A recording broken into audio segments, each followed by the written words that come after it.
obrigada a você pela sua audiência. Está no ar, aqui na TV Educativa, mais um programa, o programa Amigas de Negócios. A nossa missão sempre vai ser de te informar, falar sobre a geração de oportunidade de negócios. E aqui nós trazemos entrevistas com empresários, tudo sobre o mundo do empreendedorismo. E chamar a sua atenção, que você conhece os nossos canais digitais, nós temos aí no YouTube, a Rede Educativa MS, e também no Facebook e no Instagram, a Rede Amigas de Negócios. Você pode lá acompanhar os nossos programas e encaminhar também aí para um amigo, para uma amiga que empreende. Com certeza vai se sentir motivada a empreender, assistindo aqui os nossos programas e as histórias reais do mundo dos negócios. Hoje é um dia especial, que é o Café com Líder. E eu convidei ao nosso programa o Dr. Flávio Ginsato, graduado em farmácia pela Universidade Federal de Mato Grosso do Sul, atua na área laboratorial como empresário do Laboratório Célula e do Laboratório Lab Saúde. Foi diretor e atualmente é presidente do presidente à frente de projetos inovadores, mas presidente do Conselho de Farmácia de Mato Grosso do Sul. Traz aqui hoje informações de classe, de como que está o conselho, de como que está esse segmento.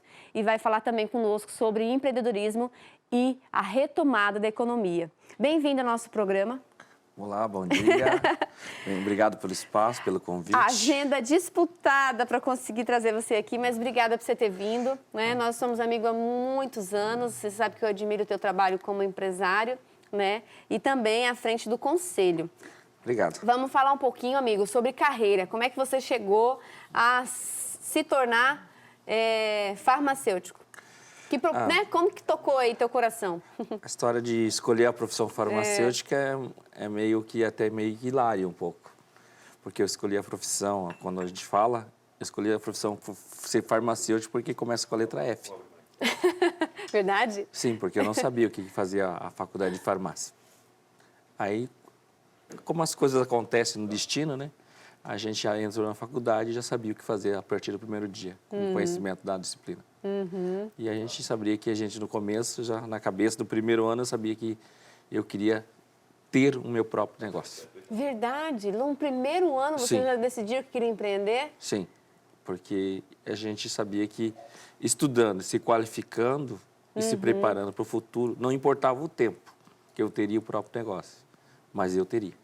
Esse era o pensamento. Fantástico. E esse pensamento empreendedor logo na faculdade é o que falta hoje também em dia, né, Sim, né, Flávio? Um pouco de coragem. É. E a gente, nesse período, a gente se qualificar. E a gente, durante a formação, a gente buscou conhecimentos à parte, em relação à parte de empresas, né, de gestão. E após formado, sempre trabalhando na área técnica, mas não deixando esse lado de gestão de RH, gestão de recursos, conhecimento contábil, essas coisas, para aprimorar a profissão. Você se tornou empresário ainda na faculdade ou terminou? Levei 14 anos. É verdade. Depois de formado, para montar o meu próprio segmento. Seu próprio negócio. Qual que foi o seu próprio negócio? Um laboratório. Você começou? Um laboratório. O Célula. Começou com Célula. Sim. Como é que foi nesse começo? Difícil. A gente começou com uma ideia, um projeto, né, com alguns colegas que foram sócios, né, e a gente montou um grupo. Primeiramente, a gente trabalhava numa grande rede, a gente fez a proposta para a grande rede, né, mas no momento não era adequado. Aí a gente resolveu partir por uma loucura, que era abrir um novo laboratório competindo com as grandes redes. Nossa! E era o primeiro? Sim. Feito aí, com vários sócios. Nós éramos em 4, né? 3 no começo, depois agregou mais um, aí depois, agora no momento, está 2 só, dentro do projeto da resiliência dos sócios. E a expansão? Como é que se deu a expansão do Célula? Você está há quanto tempo empresário do Célula? O Célula tem 16 anos, né? Já. Já tem 16 anos. Já. E a gente nota que a gente cresceu devagarzinho, sempre pautado de maneira tranquila, simples, projeções dentro do orçamento, né? Muitas das vezes o sonho tem que ir devagarzinho, galgando, degrau a degrau, para a gente não levar sustos. E eu tinha sempre como mente abrir o negócio para que ele se tornasse suficiente para não acontecer como acontece na maioria das empresas, né? Que até 5 anos elas tendem a falir, se a gente não tiver uma gestão. E acreditar no seu potencial, se qualificar. 16 anos, você pegou alguns enfrentamentos de crise econômica, né? Várias. Várias, né, digamos assim. A pandemia foi a maior delas? Como é que está sendo essa... Pós-pandemia está sendo mais complicado que a pandemia. A retomada. Sim. Né? Porque na pandemia... A gente tinha na pandemia... Trabalhou muito, né? Trabalhou-se muito, farmácia... laboratório, farmácias, todo o segmento de saúde. Na pandemia trabalhou-se muito. Houve uma preocupação em atender a população, principalmente. Não houve a preocupação da gente manter, a gente tinha que girar. Agora, o pós-pandemia, com a queda, voltar ao volume de atendimento normal, que a gente está sendo reflexo financeiro disso. Porque os custos financeiros da pandemia estão se refletindo agora. Né? Recursos humanos... Você quer dizer como? Que vocês tiveram uma demanda muito grande na época da pandemia, digo, o segmento de laboratórios. Do segmento de saúde como um todo. Como um todo. Aí agora que vem a retomada da economia, que a gente sabe que teria, graças a Deus, que acabar aquele fluxo gigante, porque né, as pessoas estão sendo vacinadas, menos risco de morte e tal. Você acredita que esse enfrentamento da retomada está se dando por que fator? Matéria-prima? O que está pegando? A retomada, se a gente fala retomada, em alguns segmentos que chamam de retomada é o aumento do consumo, do comércio, das coisas. No laboratório, a retomada foi o contrário, é a inversão. Ou seja, é a baixa, a normalidade do atendimento, é a baixa... Só que a gente está tendo reflexo dos gastos ainda da pandemia. Ou seja, nós estamos pagando o financeiro do ano passado ainda, né? Literalmente. Manutenção de equipamentos, equipamentos que foram investidos para atender a demanda, e agora eu custei tudo isso aí, sem a demanda da pandemia. Esse é o segredo da gente tentar manter, fazer o fluxo girar, de forma Teve que crescer para poder atender. E agora como manter esse crescimento exponencial de recursos humanos, de materiais, de equipamentos que foi feito? Tem que ir na área laboratorial ou na área de farmácia, né? O investimento é muito alto em termos de tecnologia, em termos de matéria-prima, essas questões. E tem falta de matéria-prima numa questão laboratorial? Sim. Você está enfrentando isso agora nessa questão da retomada? Como a tecnologia da saúde é muito avançada e nós dependemos muito do fator externo, que é a importação. Né? E os mercados hoje globalizados interferem muito. No momento, por exemplo, nós temos várias faltas de reagentes, de kits laboratoriais de determinadas marcas ou específicas, né? Que a gente tem equipamentos que só pode usar determinada marca, a gente depende dessa importação e muitas vezes falha. E como fazer esse equilíbrio É uma coisa que a gente tem que ter, tipo assim, 2, 3 carros de várias marcas diferentes para a gente poder comprar e entregar o produto para o cliente. E isso onera bastante o setor. Né? Porque a gente tem que ter backups, tem que usar rede de laboratório de apoio, colegas, fazer transição de exames de um para o outro e assim por diante para poder entregar o produto para o cliente. Esse é o desafio hoje. Esse é o maior desafio. Sim. Além da qualificação de recursos humanos, né? Após a pandemia, a área de saúde, o psicológico dos recursos humanos está muito abalado também. Então, a gente vê aqui uma deficiência muito grande agora, muitos atestados médicos, muitos tratamentos psicológicos, muitos afastamentos, né? E isso influencia bastante na área. Dessa linha de frente, né, Flávio?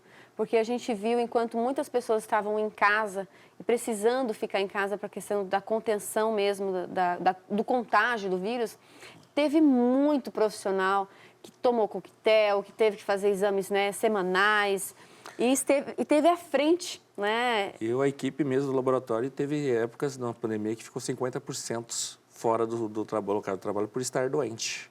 Eu tive unidades que fecharam. Eu acredito que a gente se falou nessa época. Então, por causa de falta de recursos humanos.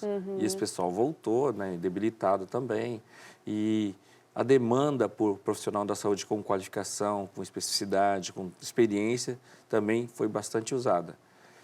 E agora a gente tem essa demanda reprimida, né? Porque esses profissionais estão afastados, alguns ainda estão afastados, tem sequelas de doença e principalmente o abalo psicológico. Para você ver como essa retomada não está sendo tão... está sendo lenta, está sendo desafiadora para todos os segmentos, não falo só para a farmácia, né? Ou para o laboratório. Vamos falar de conselho. O conselho de farmácia no qual você preside hoje também tem os seus desafios. No enfrentamento com a pandemia, nesse momento da pandemia e nesse momento de retomada. O que o Conselho tem feito? Eu acredito que estou vendo muitas ações acontecer, voltadas um pouco mais segmentado, Conselho de Farmácia, alguns conselhos fazendo seus movimentos de classe. E isso é muito importante, porque quando os conselhos se movimentam, a gente vê a movimentação das classes, dos funcionários, dos colaboradores, fazendo suas ações isoladas, né? E no enfrentamento lá do conselho, e o que o conselho tem feito para o profissional? A pandemia mostrou um outro lado das profissões, né? Os conselhos de classe saíram da situação somente de fiscalizar a profissão para contribuir nesse enfrentamento, atuar, capacitando, né? O Conselho de Farmácia, principalmente, durante a pandemia, já fazia isso de maneira mais rotineira, mas na pandemia deu uma ênfase muito grande na capacitação técnica dos profissionais farmacêuticos e da equipe, na questão das condições sanitárias, técnicas laborais de execução dos exames, dos apanhados técnicos relativos aos medicamentos para o tratamento do Covid, ou seja, fez todo aquele trabalho junto com o apoio do Ministério, né, para divulgar e ampliar a rede de atendimento à população, porque a finalística do Conselho é proteção da sociedade, através de bons profissionais. Então, a gente procurou fazer com que esse profissional seja altamente qualificado, altamente técnico para atender a demanda. E também, junto o Conselho, fez uma coisa a mais. Na deficiência de matérias-primas, né? Você lembra da falta de álcool gel, falta de máscaras para proteção durante a pandemia, o Conselho se mostrou mais prático. Ele mobilizou empresários, mobilizou profissionais farmacêuticos. Nós, junto com entidades de ensino, a gente fabricou produtos de matérias-primas como álcool gel, álcool 70, para distribuição na rede de hospital público, asilos, clínicas de hemodiálise. A gente abasteceu durante um período ali com a produção dos próprios farmacêuticos, através de doação de matéria-prima dos empresários, usineiros, setor de embalagem, vários segmentos ajudaram para que a gente pudesse fazer, naquele momento, aí abastecer essa falta, porque não tinha para comprar. Então, não adiantava, tem o dinheiro, mas você não tinha como comprar. Então, a gente entrou nisso para ajudar a rede pública. Atendemos hospitais do interior, clínicas e atendiam a população, né, social, essas questões tudo, asilos. E a gente ficou muito feliz que os profissionais foram chamados, os acadêmicos de farmácia contribuíram com isso para agregar valor e a gente teve o apoio das universidades para a gente poder desenvolver esse trabalho. Chegamos a fazer mais de 25 mil litros de álcool 70 e álcool gel em 15, 20 dias, para atender uma demanda específica na hora, com o apoio de toda a população. E também, durante esse período, o Conselho se colocou à disposição de fomentar materiais descartáveis de proteção, máscaras, luvas, essas coisas na falta, para o profissional farmacêutico de todo o estado. Aquele que não conseguia... E somos em quantos, Flávio? Nós somos hoje, atualmente, 3.800 farmacêuticos, né? 3.800. E mais ou menos 2.000 pessoas jurídicas, que são as farmácias, laboratórios e clínicas inscritas no Conselho.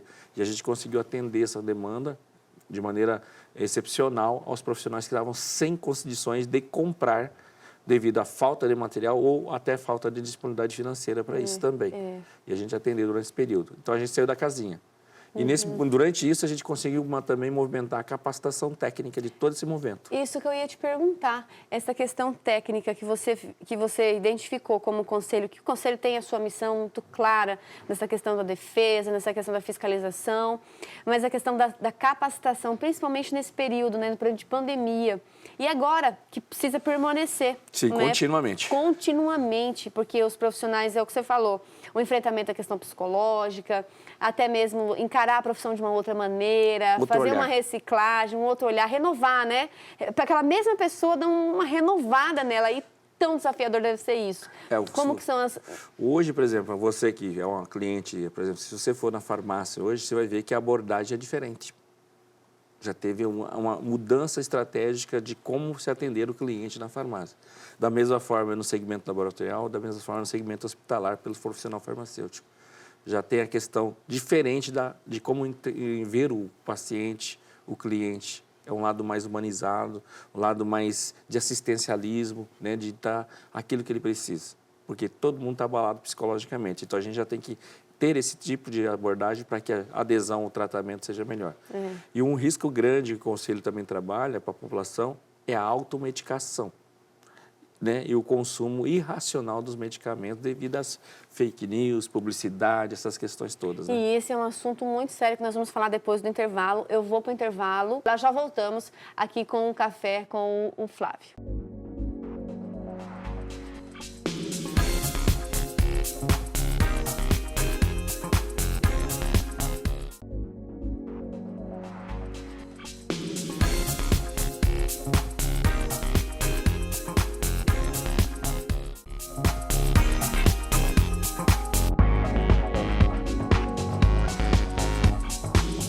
E de volta aqui com o Café com o Líder, eu estou entrevistando o presidente do Conselho de Farmácia de Mato Grosso do Sul, o Flávio, que também é empresário do segmento de laboratório. E nós estamos aqui com esse bate-papo, falando dos desafios sobre laboratórios, enfrentamento como empresário, né? E também como farmacêutico em frente ao Conselho. Quantos desafios estão acontecendo? Nós fomos para o intervalo e nós ficamos de falar sobre essa questão da automedicação, que você tocou nesse assunto. Ainda é um desafio? Educar o ser humano tá ali na frente, eu tô com dor de cabeça, e aí você tem que vender o remédio, e ao mesmo tempo tem que atender, como você mesmo falou, do atendimento personalizado. É uma coisa que hoje o farmacêutico, no seu estabelecimento de saúde, que a farmácia não é um estabelecimento comercial, é um estabelecimento de saúde. De saúde, isso é muito importante, é uma diferença, né? O consumidor precisa saber disso. Tem uma lei instituída desde 2018, né? Que é a 13021, que classificou as farmácias e drogarias como estabelecimento de saúde, não é mais comercial. Diante disso, houve uma mudança de comportamento do profissional que atende, da equipe da farmácia, oferecendo um serviço que é promoção, prevenção e a manutenção da saúde. Você sabe que a população sente isso? A população tem sentido isso. E você está me falando sobre essa mudança de comportamento de atendimento, e só para você falar, eu já prestei atenção. Realmente, em alguns momentos que eu precisei ir na farmácia, a abordagem foi diferente. Sim, porque agora não é mais simplesmente uma venda de mercadoria. De produto. É um produto que serve para a sua saúde. Então, isso requer um atendimento diferente, personalizado. Eu estou com a dor de cabeça, igual você falou. A sua dor de cabeça começou quando? O porquê da sua dor de cabeça? Você notou alguma diferença dessa dor de cabeça? Veio por quê? Porque a dor de cabeça, a febre, é uns sinais, uns sintomas que vêm de alguma coisa da sua saúde. Nós temos que buscar isso alguma coisa, para dar a medicação correta, prescrever de maneira correta, indicar correta, ou indicar você para o tratamento, para a consulta médica, para ter uma avaliação melhor para o seu quadro de saúde. Porque muitas vezes a gente pode falar, um dipirona, um analgésico, um antiácido não faz mal? Faz sim, se ele usado de maneira incorreta, na hora errada e para coisa errada. Eu tenho casos na minha família que um antiácido, no caso familiar, atrasou muito o diagnóstico de um câncer de pâncreas. Porque usava-se rotineiramente um antiácido. Resolvia momentaneamente, aí quando foi ver, já estava tardiamente comprometido o nível do câncer. Outros casos o uso de paracetamol, que é um analgésico tão comum. Agora nós estamos num estado de arboviroses, dengue, chikungunya, zika vírus, essas coisas. O paracetamol não pode ser usado por muito tempo. Gente, ele está falando isso, está servindo para mim, porque eu sou alérgica de pirona e eu preciso tomar paracetamol. Não pode ser usado por muito longo período, porque ele causa problema. Nem para tudo, né? Nem para tudo. Não existe aquele remedinho para tudo, gente. Aquele negócio que você vai na farmácia e compra um remedinho e esse remédio é para tudo. Está com dor no pé, toma aquele remédio. Não sei o que, toma aquele remédio. Existe remédio milagroso. Não existe, gente. Isso aí é muito antigo. Eu comento isso porque eu já escutei isso até na minha família. Você falou de caso familiar, lembrei agora. Já escutei isso. Não, tem aquele remedinho e a pessoa está com dor no pé. Tá aquele remédio, dor de cabeça, aquele remédio. Gente, um remédio não é para tudo. Tem que entender que existe uma patologia atrás dessa doença, atrás dessa dor, desse sofrimento. A dor é o sinal para você procurar. É o sinal para você correr, né, para o médico. E a gente também tem abordagem esse ano, só para salientar uma coisa bem atual que a gente usa, igual você falou da família, as plantas medicinais. Você sabe que eu fiz uma entrevista aqui outro dia, até chama atenção para você que está em casa para acompanhar no YouTube, uma entrevista já gravada, falando sobre essa questão dos óleos essenciais, das plantas, dessa medicina alternativa, paliativa, que anda junto e até mesmo previne antes. O que você acha disso? Só que, por exemplo, plantas medicinais, todo mundo pensa, é porque planta não vai fazer mal? Não é bem assim. As plantas têm componentes químicos, são substâncias químicas, os princípios ativos. O medicamento nada mais é do que uma concentração de princípio ativo diferente. na forma de comprimido, de xarope, de líquido e assim por diante. A planta vem que a gente consome na forma de chá. E agora o que a gente nota muito é a mistura desses componentes todos, em chás, 30 ervas, 15 ervas, essas coisas assim. Muitas das vezes você está causando malefício para o seu corpo, sobrecarregando o corpo com substâncias em conjunto, pode ser um antagonista que a gente fala e um sinergista. O que é? Medicamentos que convergem para a mesma situação, para tratamento, e outros, um combatendo o outro antes do tratamento. Na receita certa, na medida certa. Para a ocasião certa e para a indicação certa. É perfeito. Não existe essas questões. Então, a dose entre o remédio e o veneno, né, a gente fala, é a dose e a finalidade. Por exemplo, um anticoagulante que a gente compra na farmácia para tratamento de manutenção de válvulas cardíacas, é o mesmo princípio ativo que a gente compra no veneno do raticida. Ou seja, o que muda? É a finalidade e a dose. Ou seja, remédio e veneno são ali. O que muda é indicação e dose. Outra coisa da automedicação é aquele consumo de você comprar muitos medicamentos e deixar na sua casa.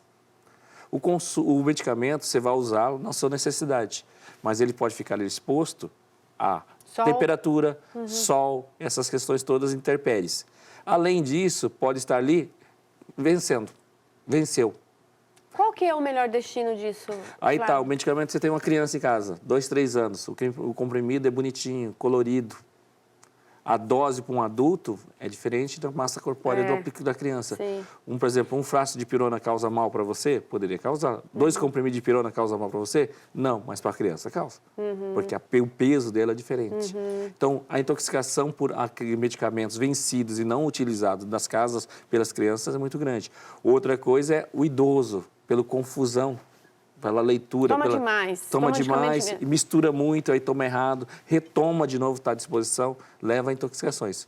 O SUS é sobrecarregado por complicações advindas da automedicação, intoxicação e uso inadequado. E com o enfrentamento disso é consultar um farmacêutico? Consultar um profissional da saúde, entre eles o farmacêutico, para ter orientação sobre medicamentos, né? Principalmente na pandemia, você via aqueles kits Covid, essas questões, tudo tem que ser elaborado com maior cuidado, porque advém de um tratamento, advém de um complemento muito grande, porque o medicamento interage com o que você bebe, interage com o que você come, interage com outros medicamentos. Com mais de 3.000 profissionais, ou próximo a 3.000 profissionais filiados, o que você, como presidente, gostaria que toda essa classe fizesse? Eu quero te perguntar sobre isso, essa questão até da participação dos profissionais, né? Frente ao Conselho, porque estar como presidente do Conselho não pode ser um ato de solidão, né? Eu acredito que... a gente só tem qual que é o principal o nosso lema que sonho do presidente de nosso Conselho lema de Farmácia? É que juntos a gente pode mais. Né? Então, hoje eu estou na condição de presidente representando esses profissionais farmacêuticos que nos elegeram. Sim. Mas nós não fazemos nada sozinho. Tanto que o Conselho faz ações sociais, né?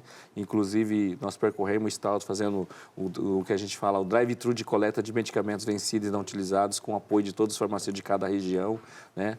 A gente também tem a questão do uso racional do medicamento através de palestras técnicas com os profissionais na região. Então, o Conselho é proativo e reativo aos profissionais. A gente, muitas das vezes, fazemos o que a sociedade precisa, mediante as legislações, mas aquilo que o profissional também pede para que a gente possa fazer. E junto a gente possa interagir e atender melhor essa população, o nosso cliente, nossos pacientes. Sim, muito bom. Muito obrigada pela sua visita aqui hoje. Você sabe que eu admiro demais o seu trabalho como empresário e como presidente do Conselho. Sucesso para você lá. Desejo que todos sejam capacitados, que a gente possa passar por essa crise de retomada, porque a gente sempre fala, eu sempre trago esse tema aqui, Flávio, porque eu sei que é a realidade. Às vezes, quem está assistindo em casa, e até os profissionais que trabalham aqui comigo, a produção, fica assim, por que ela sempre fala desse assunto? Né? Por que ela fala da retomada? Por que ela fala da pandemia? Já passou, nós já estamos livres. Sim, mas nós sofremos um grande período, que foi 2 anos, e que esse período deu sequelas na sociedade. Então, a gente tem que falar sobre esse tema, falar sobre a saúde mental, sobre a saúde física, sobre essa questão da retomada nas classes, né? Quem imaginaria que a farmácia ou até algum segmento de saúde poderia estar passando por desafio, né? Porque foi um momento muito ativo, foi um momento de grande movimento, mas é justamente por isso, porque foi um grande movimento, né? Quais foram as tomadas de decisões para poder ter esse atendimento e agora na retomada. Então, quando a gente fala sobre esse assunto, a gente traz aí para você que está de casa que empreender é desafio, empreender é realmente... Resiliência. Você tem que ter resiliência, até tatuei resiliência aqui, quem nunca viu. Mas é possível, né? É possível a gente trazer esses assuntos, esses temas, para que a gente possa se juntar, para que a gente possa se unir, a classe possa se unir. E o convite de você estar vindo aqui para esse café é dar oportunidade para você falar do conselho e venha mais vezes. Não, obrigado. Tá? A gente que agradece, e sempre vocês da área da comunicação, do jornalismo, né? A gente fala que nós, profissionais da salvamos um a um. Vocês salvam de massa. Porque a comunicação e o jornalismo é tão importante quanto nós da área de saúde. Porque a comunicação correta, eficiente, eficaz e verdadeira salva vidas. E a gente fica muito atento a isso e vocês nos apoiaram bastante nas pandemias, porque buscando informações corretas dos conselhos, combatendo as fake news. E isso foi muito importante para a gente alavancar e fazer a diferença nesse tratamento do enfrentamento ao Covid e agora ao pós-Covid. É claro que os desafios estão aí a cada dia. Como diz, antes a gente matava um leão, agora a gente mata um leão de manhã, outra tarde, outra noite. A gente mata um e deixa outro amarrado. Sim, e outro já dando alimentado para o dia seguinte. Então é assim que a gente tem que enfrentar. E para os novos empreendedores, né, a gente dá a receita de que nada existe pronto. Você começa a buscar, pensar, formular e ver suas capacidades, se capacitar e ver seus sonhos realizados. Mas sonhe gigante, porque sonhar não paga imposto, né? E se a gente sonha gigante, quando a gente concretizar uma coisa grande, está de bom tamanho. É isso aí. Ó, que super conselho aqui para você do Flávio. Gente, encerra o nosso programa. Fiquem com Deus.